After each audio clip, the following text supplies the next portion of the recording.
The warm soup that feels like a hug from grandma and will melt away the winter chill. To start with, put some olive oil in a pan. We'll add a chopped onion and 3 cloves of chopped garlic and let the garlic and onion fry. We'll open up the middle of the pan and add the ground beef. Pan and add the minced meat. We'll break up the minced meat with a spatula.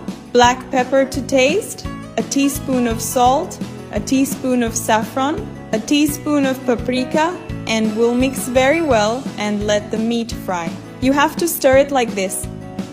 Now we can add 2 medium-sized potatoes, 1 carrot cut into medium-sized cubes, a diced tomato, and half a green bell pepper.